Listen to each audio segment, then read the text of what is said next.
Assalamualaikum warahmatullahi wabarakatuh.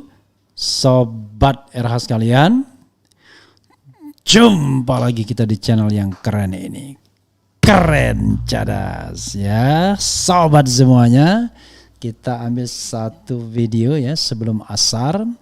Menarik ini ngakak ya. Bagaimana demo di Bandung yang menolak Anies Baswedan. Selain jumlahnya cuma segelintir orang, ternyata mereka mengaku dibayar ya. Bayarnya Rp100.000. Pertanyaannya adalah siapa yang membayarnya? Jadi yang namanya demokrasi seperti ini demokrasi yang merusak. Karena tindakan itu tidak didasarkan aspirasi tapi didasarkan pada pesanan. Jadi inilah yang namanya distorsi distorsi demokrasi ya. Jadi bukan demokrasi seperti ini yang kita kehendaki, tapi demokrasi yang genuine, yang benar-benar menyampaikan aspirasi itu memang karena kesadaran, bukan karena digerakkan karena bayaran. Sementara orang yang punya agenda sendiri hanya di belakang layar. Namanya demokrasi demokrasi nyilih tangan orang lain ya. Demokrasi lempar batu sembunyi tangan. Reformasi pengecut, reformasi di belakang panggung saja beraninya. Oke, sobat kita baca ya. Peserta demo tolak kedatangan Anies di Bandung akui dibayar 100.000. Suara Nasional. Beberapa orang yang berdemonstrasi menolak kedatangan Anies Baswedan di dekat kawasan Jalak Harupat Bandung mengaku dibayar 100.000. Mereka juga dikasih makan dan minum. Saya mah ikut-ikutan saja dan dikasih 100.000, ada makan dan minum, kata peserta demo yang tidak mau disebutkan namanya kepada redaksi suaranasional.com. Pria yang berumur sekitar 23 tahun ini tidak mempunyai pekerjaan tetap. Kebetulan ada yang ngajak, saya mah ikut. Selama ini saya tidak mempunyai pekerjaan tetap, ungkapnya ya. Tetap tidak dapat pekerjaan. Peserta demo lainnya mengaku diajak untuk demonstrasi menolak kedatangan Anies di Bandung. Sebelum demo kami dikasih pengarahan, paparnya. Yang mengaku dikasih Rp100.000 untuk demonstrasi menolak kedatangan Anies di Bandung. Uang lelah katanya, saya terima saja, jelasnya. Sejumlah warga dari Aliansi Masyarakat Kabupaten Bandung AMKAB melakukan demonstrasi di dekat area Sijalak Harupat Soreang, Kabupaten Bandung. Aksi tersebut dilakukan sebagai bentuk penolakan terhadap kampanye yang dilakukan Anies Baswedan. Anies tidak kampanye ya. Masa aksi membentangkan berbagai macam atribut, mereka tak henti-hentinya menyuarakan penolakan terhadap aktivitas yang dilakukan oleh Anies Baswedan tersebut. Terlihat puluhan orang berkumpul dalam aksi tersebut. Aksi itu dilakukan di hadapan para pendukung Anies Baswedan yang melewati kawasan tersebut. Koordinator aksi ABS ya, ini ABS ya, mengatakan aksi tersebut dilakukan secara mendadak sehingga yang menghadiri aksi tersebut tidak sebanyak pendukung Anies yang mendatangi lokasi kegiatan. Luar biasa ya. Dealnya baru hari-hari terakhir mungkin. Pihaknya menginginkan situasi pemilu di Kabupaten Bandung bisa berjalan aman dan kondusif, apalagi saat ini dalam kedatangan Anies sangat berbau kampanye. Abi menginginkan Bawaslu bisa melakukan monitoring dalam penyelenggaraan kegiatan tersebut sehingga bisa memeriksa pelanggarannya.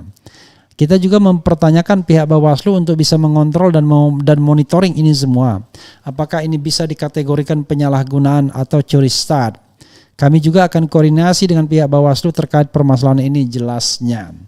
Abi menambahkan dalam aturannya kampanye seharusnya dilakukan pada bulan November mendatang. Namun saat ini Partai Nasdem telah start lebih awal, kita pun dari masyarakat sudah cerdaslah mana yang pantas pemimpin yang akan kita pilih, kata Abi. Ya, ini kan udah jelas ini menolak apa? Menolak pemimpin atau menolak kampanye. Kita tahu cara event yang diadakan Anies Baswedan itu kan event jalan sehat. Tapi kita lihat banyak hal yang sudah mengarah, terutama atribut partai yang sudah mengarah ke kampanye katanya. Ya sobat era sekalian, memang beda ya antara Abi dengan yang dikasih 100.000 tadi.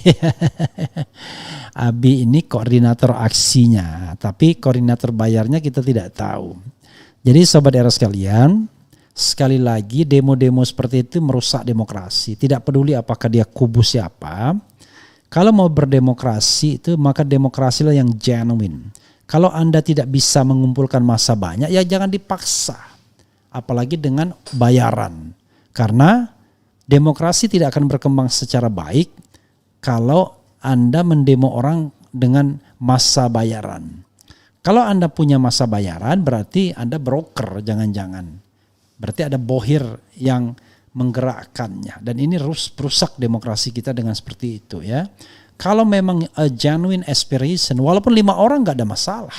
Yang penting a genuine aspiration. Orang akan jauh lebih menghargai ketimbang berusaha menggerakkan sebanyak mungkin tapi ternyata massa yang dibayar yang tidak mengerti atau tidak paham apa-apa. Banyak yang begitu-begitu ya. Demo di depan KPK misalnya. Pokoknya kemanapun Anies pergi ya, itu selalu kemudian di demo. Dan demonya itu demo yang kelihatan betul kalau dibayar. Nah, hal yang sama tidak boleh juga terjadi untuk Ganjar, untuk Prabowo atau whoever, siapapun yang menjadi calon. Kalau Anda menolak seseorang harus genuine. Tetapi sebaliknya, baik Anies, Ganjar, Prabowo atau whoever, kalau mengadakan kegiatan tidak boleh melakukan mobilisasi dengan bayaran. Karena tidak baik juga bagi perkembangan demokrasi kita. Kita ingin mencari pemimpin yang sebaik-baiknya, yang dipilih dan dicintai rakyat, bukan pemimpin yang melakukan mobilisasi untuk mendapatkan massa ya. Mudah-mudahan Anies tidak demikian, Ganjar tidak demikian, Prabowo tidak demikian, siapapun tidak demikian. Jadi Anda betul-betul memperkenalkan diri Anda, membujuk, mempersuade rakyat dengan kemampuan Anda, dengan konsep Anda, ya, dengan track record Anda, bukan dengan uang dan fasilitas yang dideploy. Apalagi dengan cara memberikan sembako dan lain sebagainya yang menurut saya sangat tidak baik untuk demokrasi kita, dan tentu saja ya sangat tidak baik kalau orang memilih karena mendapatkan sesuatu semacam sembako dan lain sebagainya. Kalau Anda mau ngasih sembako kepada rakyat, ya tidak usah ketika kampanye, kasih aja kepada rakyat. Itu justru lebih banyak pahalanya ketimbang ngasih tetapi dikaitkan dengan proses berpemilu ya. Sudah tidak dapat pahalanya, dapat dosanya karena Anda memberikan sesuatu untuk membujuk, untuk melakukan money politics. Oke, sobat era sekalian, itu saja ya. Sekali lagi mudah-mudahan ini memberikan pelajaran bagi kita, dan 2024 adalah pemilu yang mudah-mudahan relatifly jauh lebih jujur dibandingkan pemilu sebelumnya, walaupun pesimis juga karena belum apa-apa.